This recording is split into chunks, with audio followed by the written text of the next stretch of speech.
Nama saya Sonia Erika Uliarta Purba. Saya adalah mahasiswa PGSD Angkatan 2021 kelas C Universitas Riau. Dalam video ini saya akan menjelaskan tentang lumut. Ada dua khusus lumut yang akan saya jelaskan, yaitu lumut hati atau bahasa latinnya Hepaticophyta, dan yang kedua adalah lumut daun, dalam bahasa latinnya Bryophyta. Mari kita simak penjelasan video kali ini.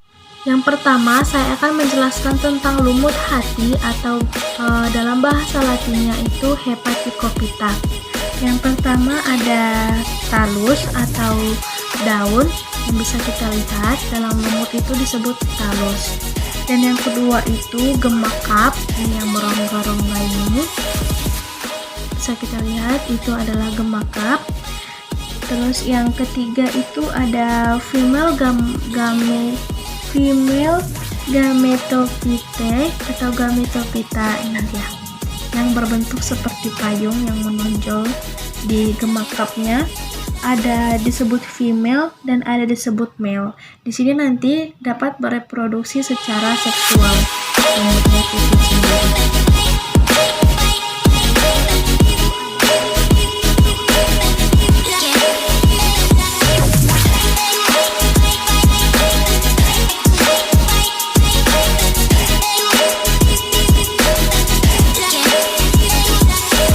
Ciri-ciri dari lumut hati ini, gametofit berwarna hijau pipi, dibedakan antara sisi dorsal dan ventral atau dorsiventral, dan menempel pada tanah dengan rizoid. Menempel pada tanah bisa kita lihat langsung. Yang kedua itu struktur talus, ada yang sederhana, hanya berupa lembaran, dan ada yang sudah dibedakan atas bagian-bagian yang menyerupai batang dan daun. Ini ada kita lihat, ada berbentuk batang, ada daunnya juga, ada berbentuk batang, ya, ada daunnya, bisa sudah besar. Dan yang ketiga itu sporofit atau sporogonium tidak mempunyai sel yang mengandung kloroplas, terdiri atas bagian kaki, tangkai, dan kapsul spora, tetapi pada golongan lumut hati yang masih primitif, bagian kaki dan peta ini tidak ada. Ini memang tidak ada ya.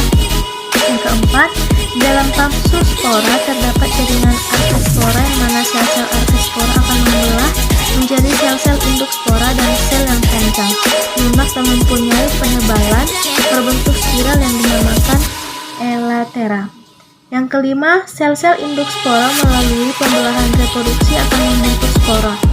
Yang keenam, pada Hepaticopsida, spora yang berkecambah hanya berkembang menjadi satu buluh yang pendek, atau boleh dikatakan lumut hati tidak membentuk protonema.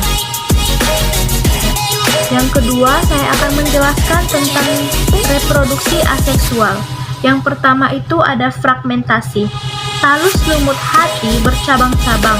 Bila bagian pangkal dari talus mati, maka cabang-cabang menjadi bebas dan terbentuk individu baru. Berarti itu kita patokannya di talus. Talus lumut ini, talusnya berkecambah. Bila bagian pangkalnya ini seperti ini, itu hampir mati, maka cabangnya ini nanti akan berkembang ke sini.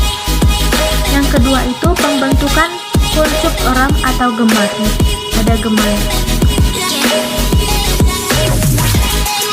Selanjutnya saya akan menerangkan tentang reproduksi aseksual dari lumut hati ini. Yang pertama itu fragmentasi. Talus lumut hati bercabang-cabang. Bila bagian pangkal dari talus mati, maka cabang-cabang menjadi bebas dan terbentuk individu baru. Seperti yang kita lihat ini, ada talus yang hampir mati atau kering. Ini ada pangkal dari talus mati ini, jika mati ini akan bercabang-cabang menjadi cabang-cabang yang baru seperti ini. Yang kedua itu pembentukan kuncup eram atau gemar. Pada sisi atas lumut hati terdapat badan-badan yang namanya kuncup eram atau gemar. Gemma yang lepas dari tumbuhan induk akan tumbuh menjadi individu baru. Biasanya gemma ini tumbuh di dalam suatu bantalan yang dinamakan keranjang eram atau gemakap. Bentuk gemakap ini berbeda-beda untuk marga atau jenis yang berlainan. pada Markantina berbentuk mangkok, pada Lunaria berbentuk bulan sabit, dan pada Blasia berbentuk seperti botol. Nah, jadi ada kuncup ramnya yang ini yang berlubang-lubang ini. Lalu ketika gema yang lepas dari tumbuhan induk akan tumbuh menjadi individu baru. Ini ada tumbuhan individu baru yang kecil-kecil ini, ya, dan yang belum bergema ini. Lalu bentuk gema kap ini berbeda-beda untuk marganya, dan biasanya gema ini tumbuh di dalam suatu bantalan yang dinamakan keranjang eram atau gema kap. Ini dia ada gema kapnya. Bentuk gema kap ini berbeda untuk marganya, dan yang saya pegang ini adalah Markantina berbentuk mangkok. Ini dia, berbentuk mangkok.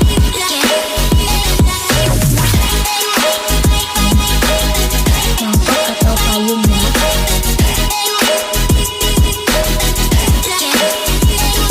Yang ketiga itu pembentukan tunas cabang. Jenis lumut hati tertentu dapat membentuk tunas cabang. Tunas-tunas ini dapat terpisah dari tumbuhan induk oleh jaringan yang mati. Cara ini didapati pada Ricciolata, Sargenia, dan Rebulia. Tetapi yang kita pegang ini adalah jenis Markantina dan tidak memiliki tunas cabang. Yang keempat, pembentukan umbi. Jenis-jenis lumut hati yang terdapat daerah yang mengalami pergantian musim untuk menghadapi kekeringan, lalu tumbuh semacam umbi yang terdiri atas cabang-cabang pendek dengan ujung yang membengkak. Yang kelima, penebalan ujung talus. Salah satu cara untuk mempertahankan diri terhadap kekeringan juga dapat dengan membentuk penebalan di bagian ujung talus. Bila tumbuhan lumutnya mati, maka bagian ujung yang masih tetap hidup akan lebih banyak jumlahnya. Cara ini dapat ditemukan pada Catodium, Catalania, dan pada Cryptomycerium. Yang keenam, daya regenerasi. Tiap bagian tubuh dari kelas tumbuhan ini, rhizoid atau sisiknya, mempunyai daya regenerasi. Bila terpisah dari tumbuhan induknya, dapat tumbuh membentuk individu baru. Yang tadi reproduksi aseksual, dan sekarang kita masuk reproduksi seksualnya. Reproduksi seksual ini perkembangan lumut hatinya secara seksual apabila terjadi persatuan antara gamet jantan dan gamet betina, maka dapat terbentuk sporozoid yang akan membentuk banyak spora. Kemudian spora tersebut dapat tumbuh individu baru. Dalam siklus hidup yang normal, reproduksi seksual terjadi bergantian dengan reproduksi aseksual. Nah, misalnya kita yang pertama itu menjelaskan tentang reproduksi aseksual tadi, lalu sekarang reproduksi seksual dengan ini yang ada gema kapnya ini. Jika gema kapnya ini pecah dan gema kap yang jantan dengan gema kap yang betina itu pecah, maka akan bersatu dan terbentuknya sporofit atau spora yang baru, sehingga dari spora tersebut dapat membentuk lumut hati yang seperti ini. Selanjutnya saya akan menjelaskan tentang klasifikasi dari lumut hati atau Hepaticophyta. Yang pertama itu kingdom, pastinya tetap kingdom Plantae. Yang kedua divisi Markanthiophyta. Yang ketiga kelas Markanthiopsida. Yang keempat ordo Markanthiales. Yang kelima famili Markanthiae. Yang keenam genus Markanthia. Yang ketujuh spesies Markanthia polymorpha. Selanjutnya saya akan menjelaskan tentang penggunaan atau fungsi dari lumut hati ini di dalam kehidupan kita sehari-hari.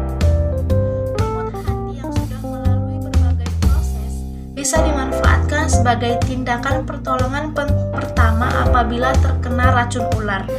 Namun itu hanya sebagai pertolongan pertama saja untuk menetralisir racun yang sudah sempat masuk ke dalam tubuh kita.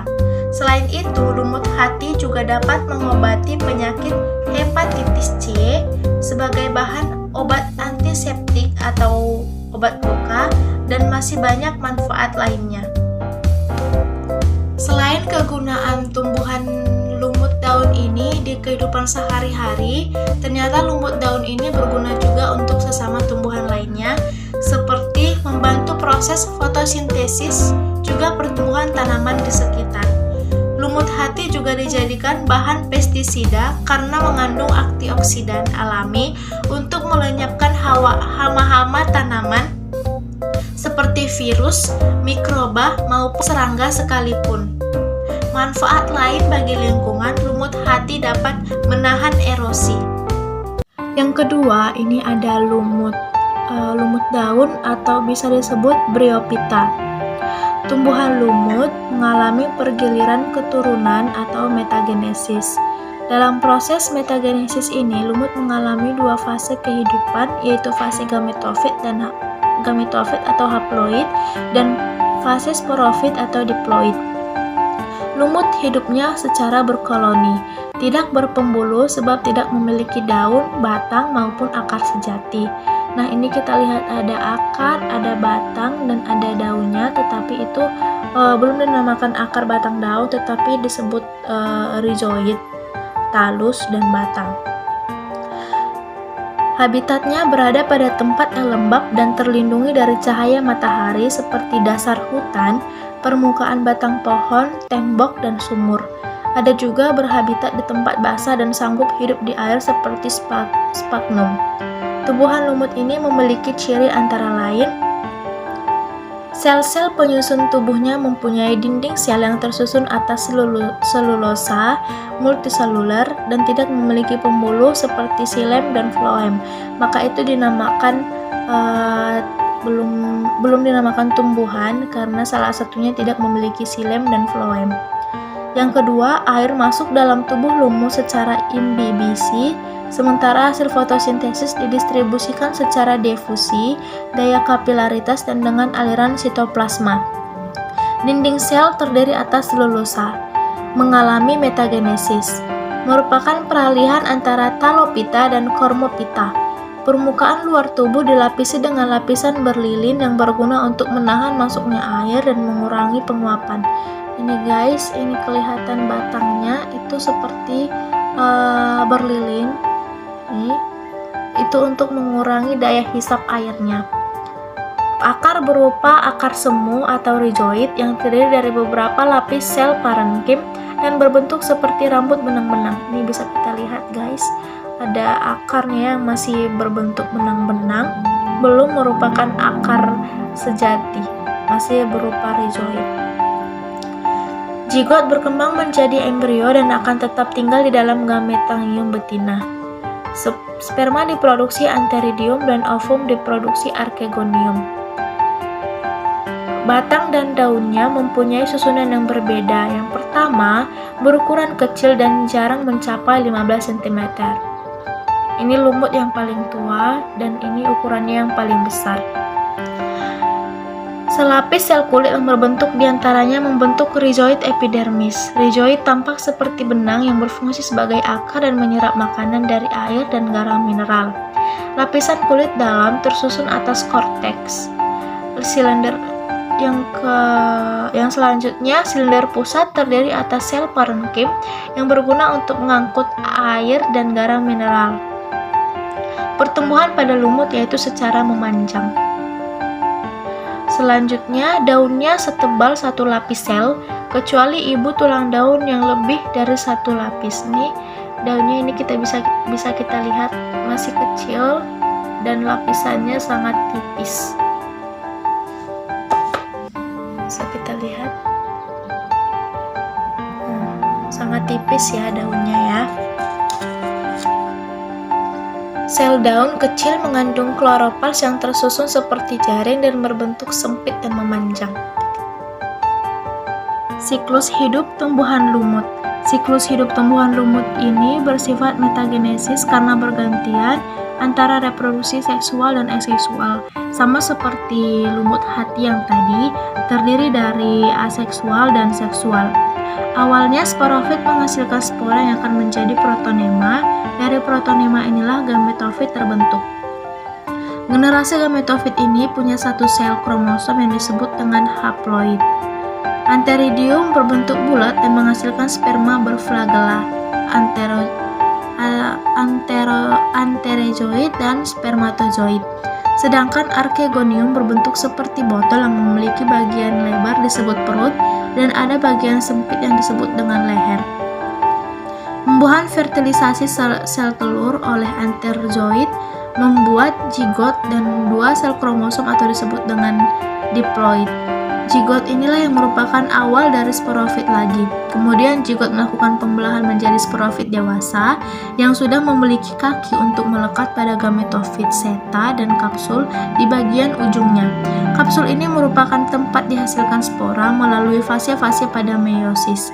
Setelah spora masak dan dikeluarkan dari dalam kapsul, barulah siklus hidup lumut berulang lagi dari awal. Selanjutnya, saya akan menjelaskan tentang klasifikasi dari lumut daun atau Bryophyta. Yang pertama, kingdom yang pastinya itu Plantae. Yang kedua, divisi Bryophyta. Yang ketiga, kelas Bryopsida. Yang keempat, ordo Bryopseales. Yang kelima, famili Bryopceae. Yang keenam, genus Bryopsida. Dan yang ketujuh itu spesies Bryopsida sp. Selain kegunaan tumbuhan lumut daun ini di kehidupan sehari-hari, ternyata lumut daun ini berguna juga untuk sesama tumbuhan lainnya, seperti membantu proses fotosintesis. Juga kegunaan lumut daun.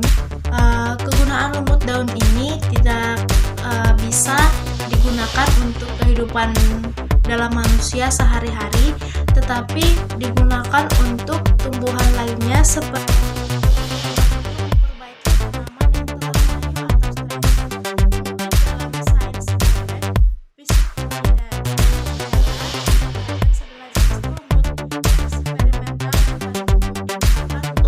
tekanan air. Ia umumnya ditemukan di tepi danau dan sungai beriklim sedang.